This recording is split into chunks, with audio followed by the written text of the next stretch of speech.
Welcome to OIB-TAC's monthly webinars, where our presenters share valuable information and helpful resources to support professionals working with older adults who are blind or vision impaired. Let's check out this month's webinar. The opening code for this webinar is BRI. B as in Bravo, R as in Romeo, and I as in India. BRI.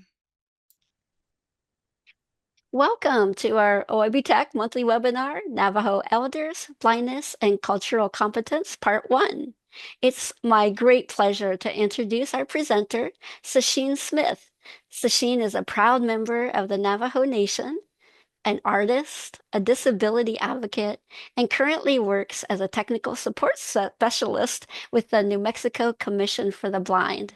And I know that you have more of an introduction, Sacheen, so I'm just going to give you a huge welcome, a huge thank you, and turn the microphone over to you. Thank you, Jennifer. I appreciate it. I'm honored to be here today and have the ability to present. Yat e shake do shidene e Sacheen Smith yenshe adone e nishlinigi e sanjakin nishli ashihi bashashin hashklishni eda shache ado eda shanale howantlene. Hi, everyone. I just introduced myself in Navajo in my language, and I gave you my 4 clans. I will get more in depth and talk about those later on in the presentation. My name is Sacheen Smith, and this is a little bit about me. I am Diné, a Navajo woman shaped by the land, guided by my ancestors, and sharpened by every barrier I've had to break through. My story begins with unexpected obscurities. My journey is not a straight path. It bends, it breaks, it circles back, and it carries teachings I never expected. During my freshman year of college in Colorado, my eyesight began to fade. What I thought would be a temporary setback became a lifelong truth. I dropped out my freshman year of college, quit my job, and returned back home to Albuquerque for eye surgeries. Unaware that blindness would carve an entirely new path for me, a harder path, yes, but a stronger one. I began to claim my own path. I wanted to be independent. One world spoke of independence. My family spoke of togetherness, ke'e. I told my parents I could have both. Self-determination for me meant speaking up for what I needed while also staying true to Diné teachings. I attended Haskell Indian Nations University, where I learned quickly that being blind meant constantly fighting for accommodations. Nothing came freely. I had to push, speak up, and demand what should have already been mine. That fight, that fire became part of me. From there, I trained at the Colorado Center for the Blind, where I learned to live boldly, not cautiously. I've learned that blindness was not the end of my independence, it was an evolution of it. Back in Albuquerque, I attended the University of New Mexico. I once again wrestled with systems that were not built for people like me. Accommodations didn't come until late October, leaving me overwhelmed and exhausted. But exhaustion builds resilience, and each barrier sharpened my voice throughout the years. My path took me to Washington, D.C. through the WINS program, Washington Interns for Native Students, where I studied and interned at Small Business Administration, Office of Native American Affairs, and I volunteered at the Alaska Wildlife Refuge. Being there, protecting land sacred to its people, reminded me of the sacredness of my own homelands and the responsibility we carry to speak for the earth when others try to silence her. I also was at the George Washington University as part of their Native American Political Leadership Program. I interned at the Environmental Protection Agency Office of Intergovernmental Relations. I found power in policy spaces that were never built for Indigenous voices. I walked hallways our ancestors were never meant to enter and made sure my presence was felt. In the midst of all this, I discovered I had a brain tumor at Johns Hopkins University, another trial, another challenge that sent me to New York City as I was referred to see another specialist there. Healing wasn't easy, but I eventually returned to Albuquerque and later moved to Durango, Colorado, where I completed my education at Fort Lewis College with renewed determination. Through all of this, I carried a grief I didn't talk much about. When I lost my eyesight, I thought I had lost my art. I gave everything away, brushes, paints, and all my art supplies. I believed creativity was something I could no longer touch. But art has a way of calling you back. I took creative writing and poetry classes at Haskell, including one where Terry Tempest Williams taught our class for a week, who later became a mentor, a dear friend, a light in my darkest moments. Terry reminded me that stories and words are medicine, that expression survives blindness, fear, grief, and even trauma. In the quiet of those years, I discovered a new way to paint, a method shaped by touch, texture, memory, and intuition. I learned that art does not depend on eyesight, it depends on spirit. During my hardest days, I also had Joanne Shenandoah, who I also met at Haskell. She was a dear friend, and through the years when she would call, it was always, "This is your Aunt Jo calling."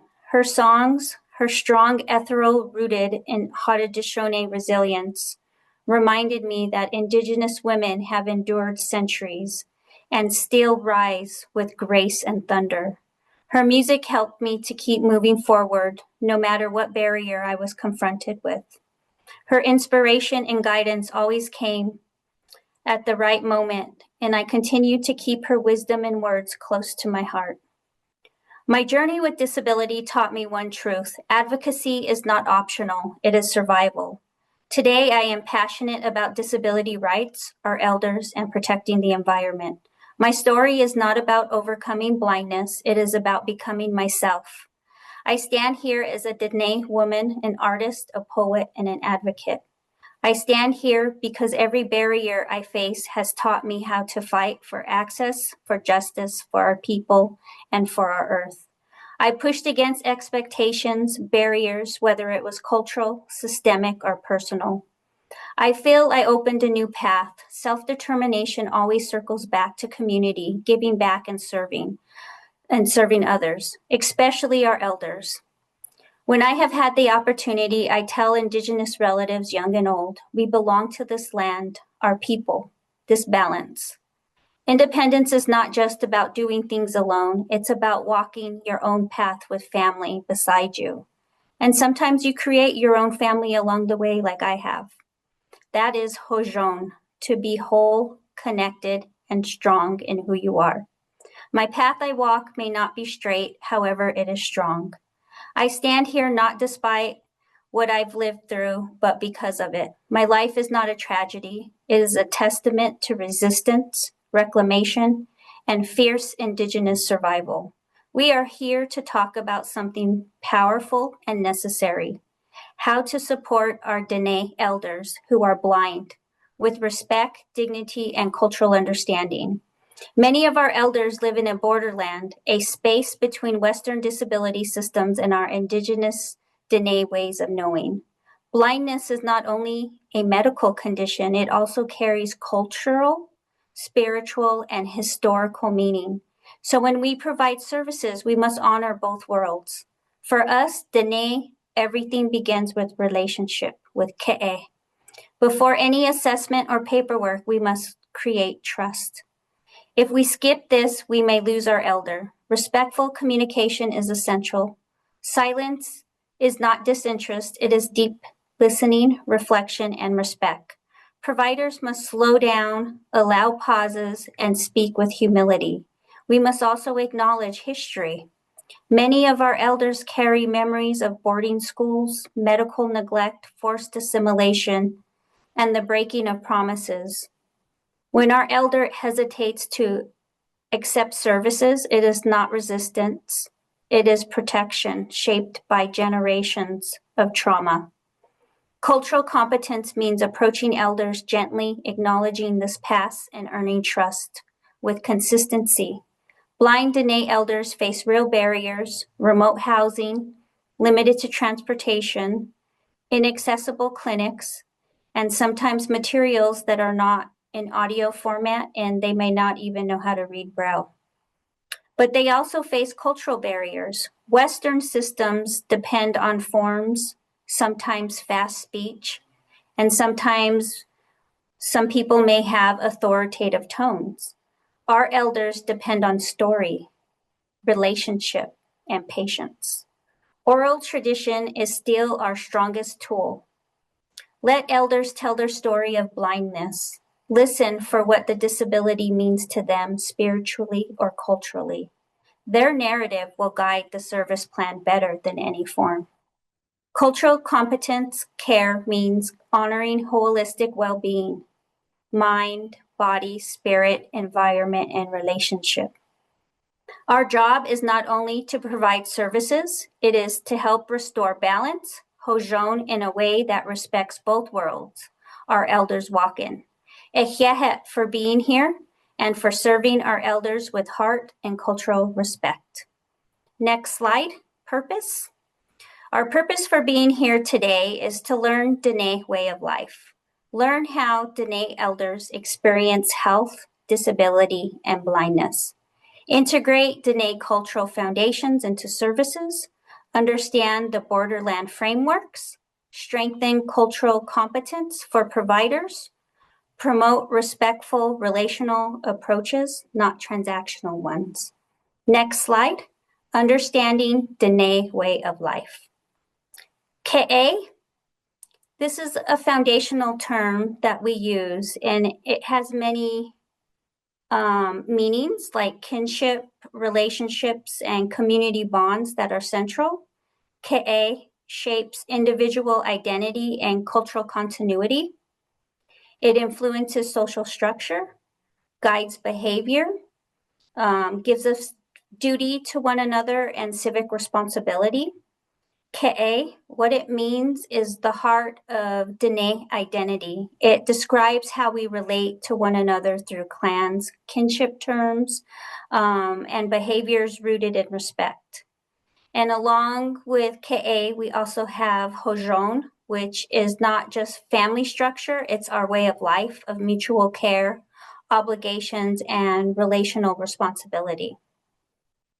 Traditionally, Diné was organized around clans for survival, leadership, and protection. Knowing one's clans ensures respectful relationships and prevents harm, such as marrying someone too closely related. Ke'e teaches the proper way to greet someone, how to show respect to elders, and how to maintain harmony in the community. An example I have, a Diné elder with mobility challenges is not viewed as a client, but as a grandmother or grandfather, placing the helper in a family role with responsibilities. Another example in healthcare or disability services, ke'e means taking time to ask about clans, family, and relationships before jumping into paperwork or questions. There's an image on the screen, and it's of a Navajo basket, and we use these for ceremonial purposes and as a wedding basket as well. And they're usually made with sumac or willow rods that are bundled and stitched into a spiral. And they have distinct colors of red, black, and white patterns, symbolizing life's journey from the center on outward. The black design around the red band represents the mountains to the spirit world. And the white part is the outer white represents clouds. And then there's always an opening, and that we call the spirit path. And that opening always faces to the east, guiding our soul, representing creation, family, and connection to the sacred. The red band itself can represent life events, marriage, the sun rays, earth, rainbows, and the creation of our family, and it gives us our life's path and blessings. Next slide. Hózhó, and it translates into balance and harmony. Hózhó is a holistic sense of living in beauty, harmony, and positive relationship with self, family, land, and spirit, and we're all interconnected. It includes emotional, physical, and relational wellness, not just the absence of illness. Hózhó is expressed through behavior, speech, choices, and maintaining respectful relationships. Colonization, such as boarding schools and displacement, disrupted hózhó, making restoration vital for healing today. In our Diné writings of hózhó, hózhó can only be found in our prayers, our songs, and creation stories. It teaches us how to live. The philosophy guides actions and thoughts to create a positive, harmonious environment. And in hózhó, we have seasonal teachings. And within that, we have the 4 directions, north, south, east, and west. And then we also, within Diné Navajo, we have the 4 sacred mountains. And to the east, we have Blanca Peak, which is in Sangre de Cristo Mountains in Colorado. And to the south, we have Mount Taylor, and that's northwestern New Mexico near Grants. And to the west is San Francisco Peak, northern Arizona near Flagstaff. And to the north is Hesperus Peak, La Plata Mountains in Colorado, west of Durango. And in hózhó also, we have sacred centrality, which is like the center of the Navajo basket, what that was on the previous slide. And the center of our belly button is also sacred. So we have certain sacred centralities that are sacred to us. Next slide. Next, we have hózhó balance and harmony examples. So my first example, I have a child with a disability is still living in hózhó when they are loved, included, and connected to family, even with their medical needs. And I have kind of another example of that when a disability isn't a disability. In this book that I was reading, a small Hopi village, they had a piki bread maker. And it's a huge accomplishment to be able to make piki bread because it's difficult to make. And the villagers said this young gal, Ellie, was the best piki maker. Her piki bread was the thinnest and lightest, and she could make piki bread for hours and hours. And they always spoke to her with respect because of this talent that she had. Example number 2 I have is a person walks in beauty while managing chronic illness. The healing includes emotional and relational balance. Example number 3, in disability services, sometimes there could be rigid schedules that may conflict with a family's need to attend a ceremony. So a hózhó-centered approach allows flexibility to maintain the harmony and balance and attend the ceremonies as needed. In Diné teachings, we have emphasized balance for thousands of years, harmony between day and night, male and female energies, physical and spiritual worlds, and individual and community. Hózhó guides healthy relationships and responsibilities within Diné life. Next slide. And this slide is balance in Diné life, the complementary pairs. So the complementary pairs in Diné way of life, it teaches that balance comes in pairs to maintain that harmonious way of life. So day and night, the male and female, the physical and spiritual, the individual and community. And neither side is better than the other. They both are required to live in hózhó, to live in harmony. So they just kind of balance each other. They balance each other out the way they come. So day and night, an example, during the day you work and in the night you rest. Or in the evenings, there's learning cycles and seasonal stories. So seasonal stories examples can be like winter, our oral tradition stories in the winter. And we usually don't start telling those stories until the first snowfall. And there's also like certain games the kids can play only in the winter time as well. And then we also have the male and female energies, and those are complementary roles in weaving, in clan lineage, and Hogan teachings. And the physical and spiritual is the land connection, weaving, and herding. And then there's individual and community, which can be clan identity, shared labor, and elder care. And why this matters, these balances support hózhó, guiding well-being, cultural strength, and daily life. Next slide.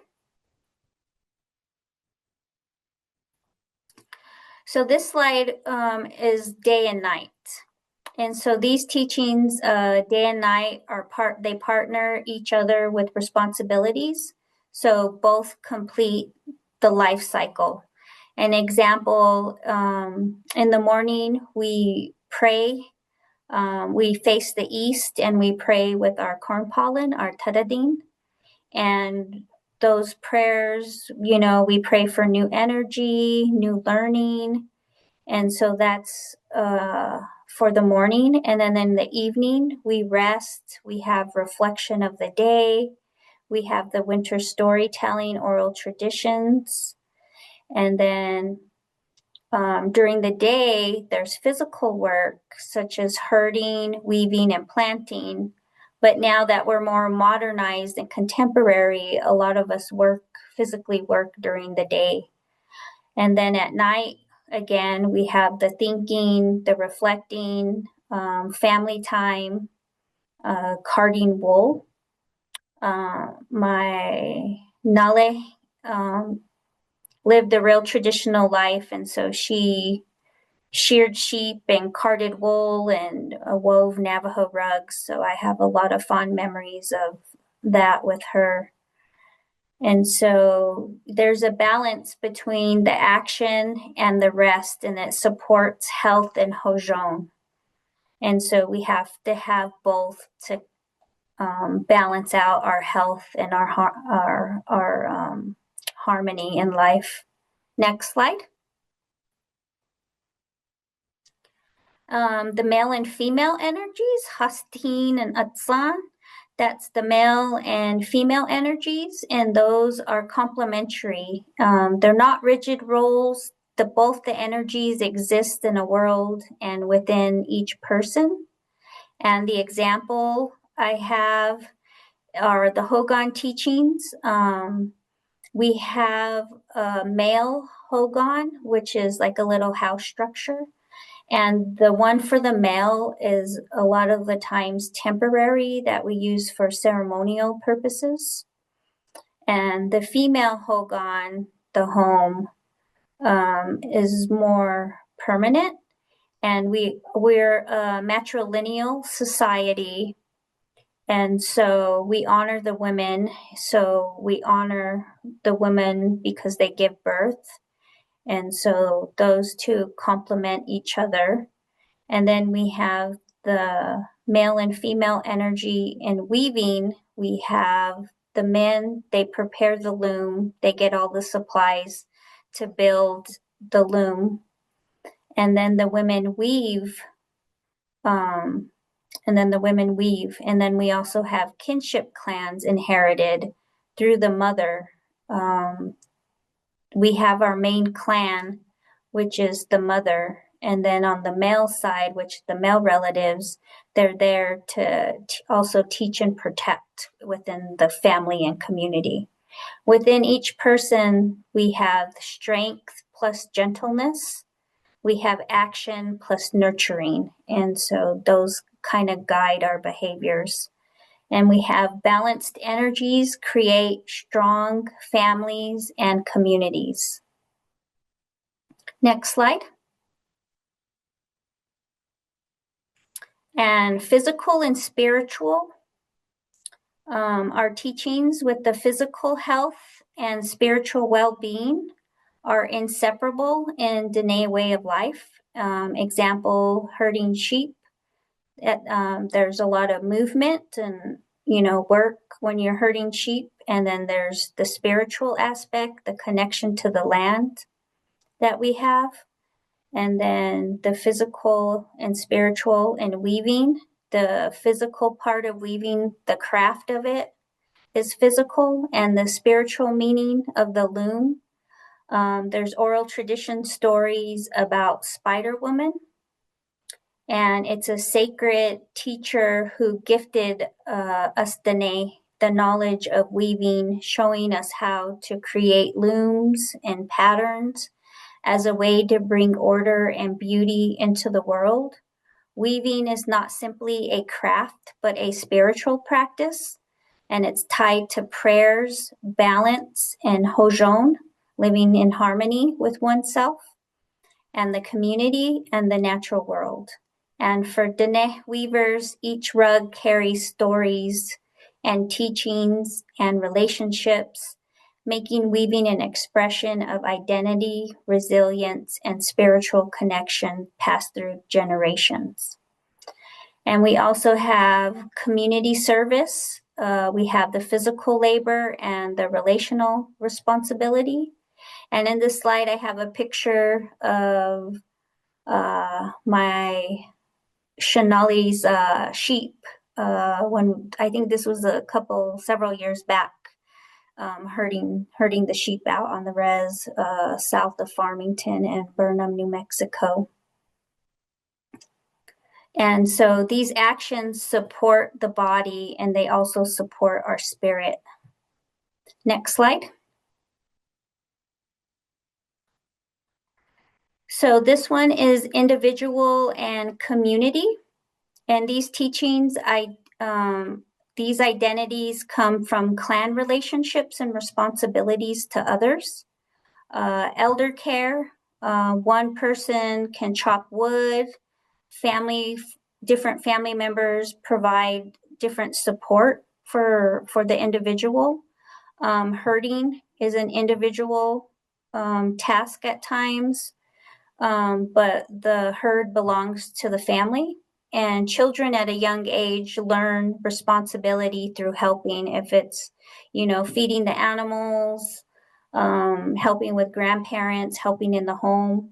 We used to go out to Burnham to go help my Nully, my grandmother. She was traditional. She never spoke English. She only spoke Navajo. And so we used to help her, chop wood, haul the wood to her house, stack the wood, help with the sheep herding, help with shearing sheep, carding wool, just different tasks at different times of the year that we helped with when we were able to go out there and help her. We'd haul water back to her house. She never had running water or electricity. And so, she stayed within the land. And so that's what she wanted. And so we gave her that life that she wanted, and we respected it. Individual roles strengthen the community, and community shapes the individual. And so there were times where other elders needed help. So my dad and my brother would go help repair roofs or something if somebody else needed that in the area. Next slide.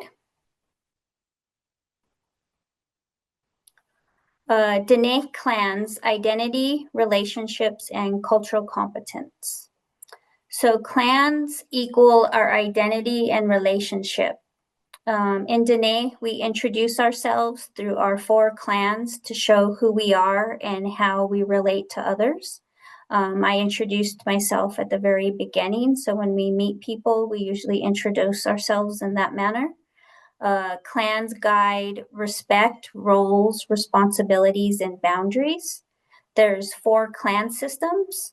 The first one is our mother's clan, we're born for, which is our primary identity. So mine is Sunjakin, which translates to cliff-dwelling people, and it also means people of the honeycomb. And the name refers to ancestral homelands associated with cliffs, rocks, dwellings, the canyon landscapes, linking the clan to place, endurance, and protection. Like all Diné clans, Sunjakin reflects deep relationships to the land, history, and identity. And it grounds the individual in their lineage and responsibilities within the community. And so the second clan is always your father's clan. And my clan is Ashihi, which means salt people. And the clan is associated with sacred salt places and teachings about balance, purification, and the essential roles of salt in sustaining life. And salt, I guess back then, was a huge commodity. There wasn't a lot of it available. And so we have actually a ceremony for the baby's first laugh. It's a celebration of their first laugh, of taking that breath and laugh into the world. And so whoever makes the baby laugh, that person holds the party celebration ceremony. And we hand out salt to everybody. And we do prayers and everything. And so this is the first sign to teach, our little ones to be generous and kind. So during this time, they hand out gifts to everyone for their first laugh. And so it's a nice little ceremony.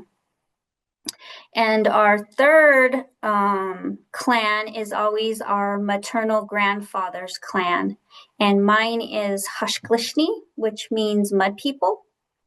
And then the fourth clan is paternal grandfather's clan. And mine is Howantlani, and that means many Hogans.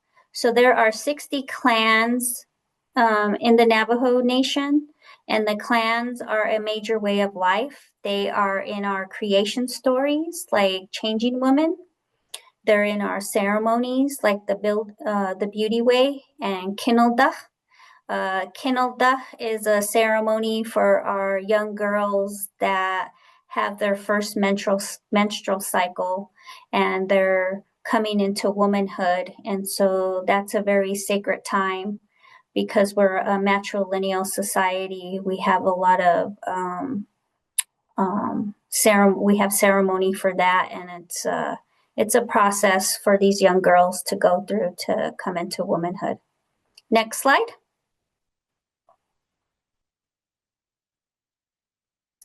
And the purpose of clans: it establishes kinship and it prevents taboo relationships. We're not allowed to date or marry anyone that have the same clan as us. And it creates instant family connections across Diné communities. My dad is in a long-term care facility right now, and there's a Navajo woman that works there, and she actually has the same clan as my dad, so they're relatives.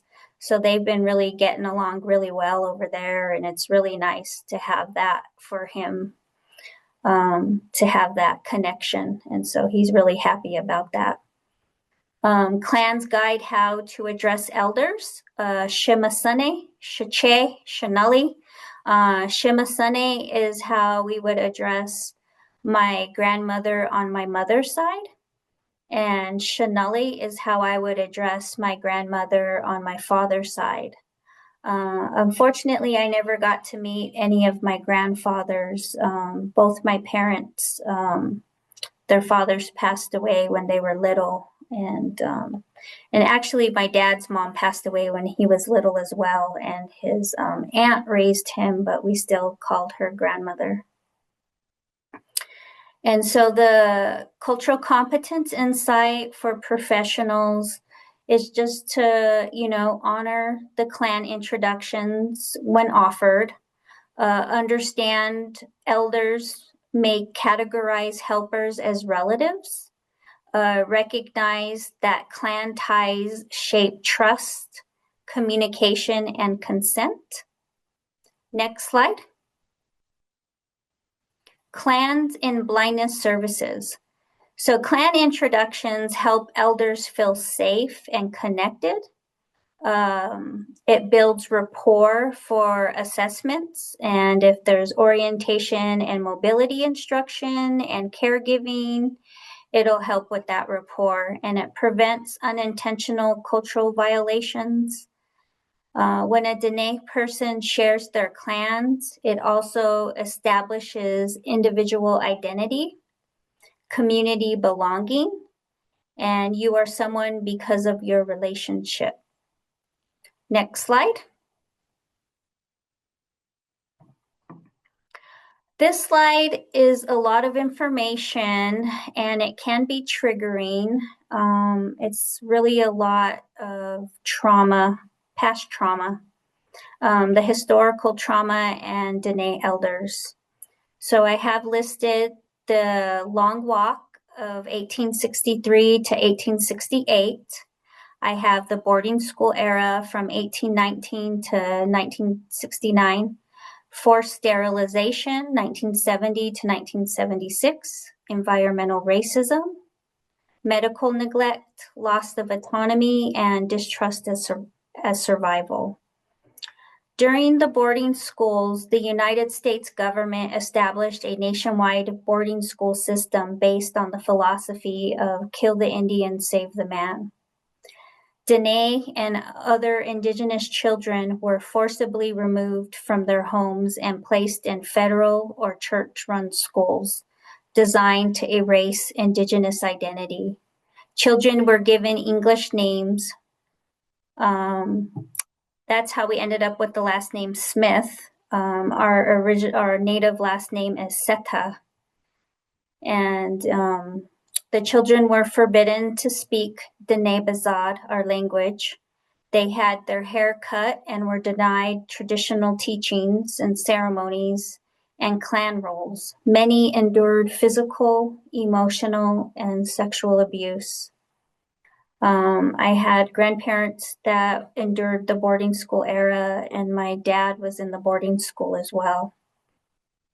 And a lot of them don't like to talk about it. It's still very traumatic for them.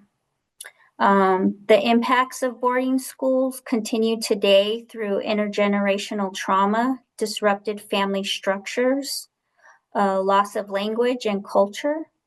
Elders may hesitate to ask questions, assert needs, or trust authority due to these past experiences.